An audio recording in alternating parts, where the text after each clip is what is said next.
second.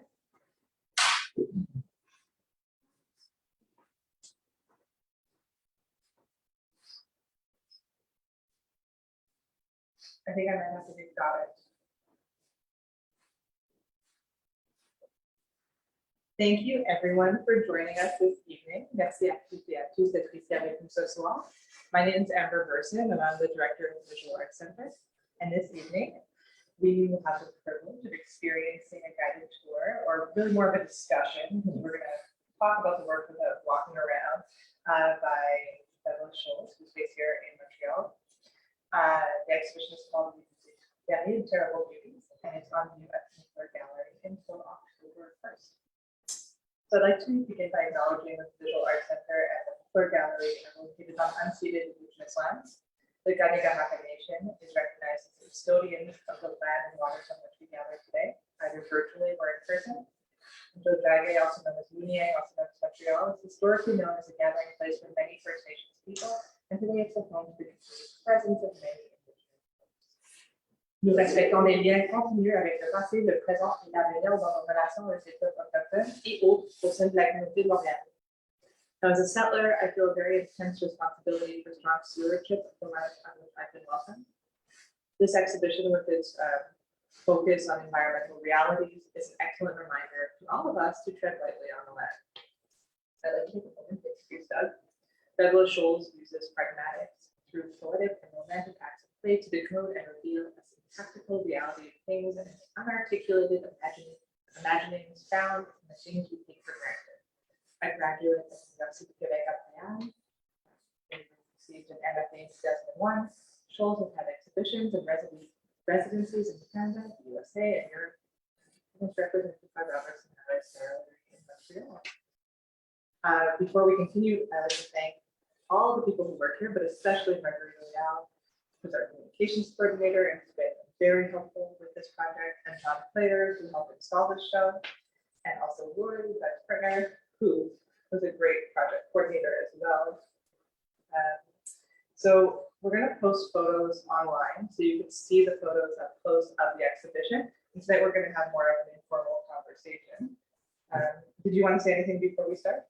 Perhaps just a thank you for some of the people that actually also did help me install. It was Andras Chazar, Ariel Levesque, Saint Louis Levesque, and Jaden Scholes, I think.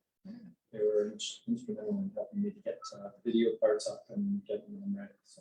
Do you want to say how many videos are in this show? We have 13 videos, and 5 of them are video projectors. The remainder are TVs, basically. So no small feet. No small feet. Yeah, it was all coordinating all the small little details. On synchronous video. Yeah. So. Okay, so maybe from there it transitions well to my first question, which is just, can you tell us very generally what this show is about? Yeah, I was really interested in trying to pair up some of the objects that I've collected and the presentation of the objects through photography, photography of some of the performance pieces that are presented in a very sort of gallery kind of way, with the performative or the action-based kind of works that are recorded through videos. And the videos, you can see a little bit there behind me, and perhaps here a little bit, but they're videos and works that have been recorded or done over the course of about 10 years. And they're of the wanderer or the rubbish picker. It's 2 characters that I have in my practice that I use. It's me, but it's somebody that's in the 3rd person, as if it was a representation of somebody else, other people viewing or other people that come across rubbish and garbage. The interest I have in those are basically come out of the pragmatics side of things, the pragmatic aesthetic, which is this idea of things that exist. There's a certain aesthetic that exists, rubbish and cleaning and maintenance creates a certain kind of aesthetic. I pick up on that, and in some cases, I'm able to take photographs of stone or take videos of the wanderer, the rubbish picker in these locations. So we're seeing a combination of those. The space is divided in 2. There's the front gallery space, which is more museum-like, more gallery-like, with the formal presentation of works, two-dimensional works, photography, There's some 3D as well. and there's a We'll bit of, we'll come to that. there's a We'll bit of come to 3D, and then in the back gallery, which was painted expressly to darken and create a different space to enter into this sort of the realm or the work of video and the performance aspect of things as are presented on the screens. So, you talk a bit about how there's the performance and there's the video and there's the photography. Your work is often like multi-dimensional and also iterative. There's always building on itself. I wonder if you could speak to the connections between the different ways that you work. Yeah, well, I think it's a very intuitive way of working, but working with some of those aspects that I spoke of earlier and the sort of iterative aspect of some of these components, whether it's waste or the accumulation of it, or the actions involved in dealing with it, whether it's cleaning or picking up, these sorts of aspects play into it. I also am very interested in mold making and sort of the multiples that are created through the very nature of mold making. Can I So, maybe show yeah, sure. So mold making, part of it is these are objects. This is a spray can that was cast in beeswax, and so that mold making and the repetitive nature of it, changing the object, the original object's form and shape and color, not shape necessarily, but the color, into something else that becomes more about its shape and color and less about the object that I picked up off the ground. It's less about the garbage, more about the object and the design and so forth. And it becomes olfactory, but it also smells so becomes, good. yeah, it becomes something that is kind of interesting to look at because we start to see texture and shape and form in ways that you wouldn't have normally if we just found them on the ground. Yeah, it becomes quite precious. Yeah, quite precious. So yeah. I wonder more about your performance personas. Yeah, so there's the wanderer and the rubbish picker, and they interplay. They, depending on where we are or what's happening. Sometimes it's because of a project. I sort of use the wanderer because it's maybe more based in walking, going a distance. So the walking part of it is about sort of finding the things that are available on the walk and paying attention to them or bringing them to attention. The rubbish picker tends to be more specifically dealing with the times or the occasions when there is a relationship to specific made out of necessity landscapes, and thinking of like lands or landfill sites, or those sorts of things. The rubbish picker plays the part of showing scale to some of those things that are otherwise quite large and sort of, if not seen in relationship to the human body, hard to sort of get a sense of the mass, I guess. So something that you and I talked quite a bit about was your installation choices and the refusal of the stark museum type space. You painted the gallery, but you weren't precious about it being perfectly painted. You weren't precious about, at one point we had curtains up and they had patchwork on them. You could see that.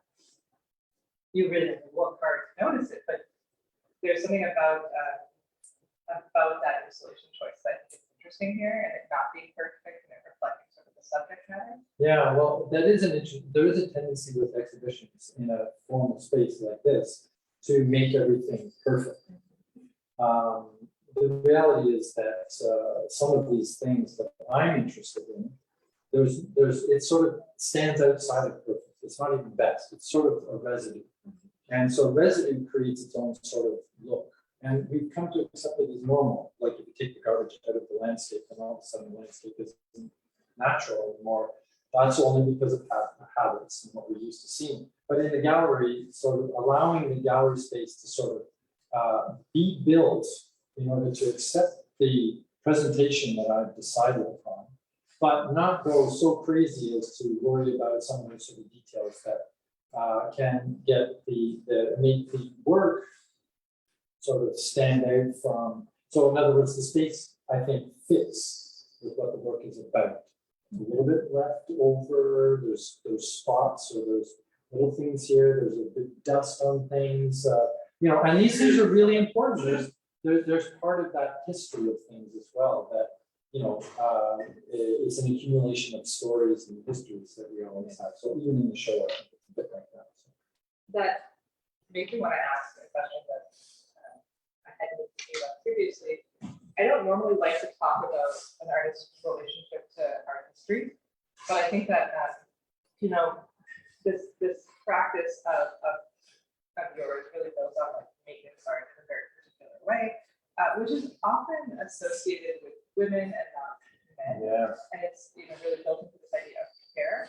And I don't see your work spoken about in that framework all the time, and I wonder if you have any thoughts about why. I think that many times artists, their work is a reflection of their character, and I think within sort of what I'm interested in is this idea of care and attention to, despite what I said about details earlier, is that there is an attention to detail of bringing things forward that perhaps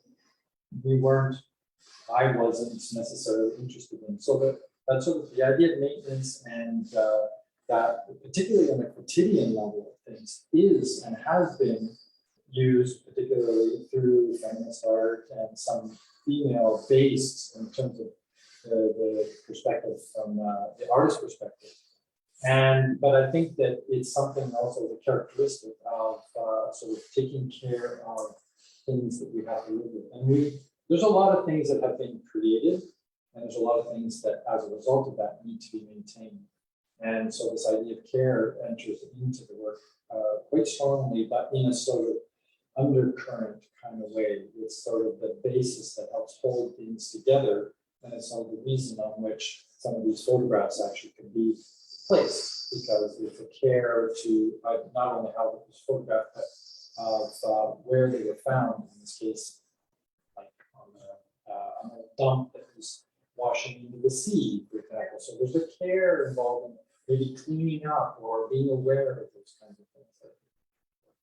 I think that's like a great transition to maybe my last question. So these are photographs of objects that you found, and these are molds of objects that you've also found. And I think maybe we can talk about, or you can maybe explain to us about the activity you have fun in the gallery, the archive. Yeah, I'm really interested in that, because it's an activity that it's part of the art practice, it's part of the process that I use to make hollow cast objects in beeswax. But it's also a really great way to interact with the public, and particularly a public that maybe isn't so interested or even maybe intimidated by what it is about art. So the project for the art hive is going to be setting up outside the gallery, and we're going to have a live casting with an apparatus that I built, not that I've invented it, but I built it to turn the molds in 360 degrees. So it's a very animated thing. It moves and it rotates, and there's molds, there'll be wax heating up, there'll be me pouring the wax, and then it's a really interactive thing. So it actually begs the question, what are you doing? Yeah. And then why are you doing it? And through that, there's a discussion that happens through mold making, which is sort of a crafty kind of thing to get into why are you casting these things? And then these things become, they're kind of interesting, perhaps, to somebody. And so the idea of trade comes up, which is about commodity, which is what these things come from. Yeah. And this idea of trade, and so I'm going to ask people to go and pick out a small bag, a paper bag full of garbage, and then if they give me that, I will give them an object of their choice. Yeah.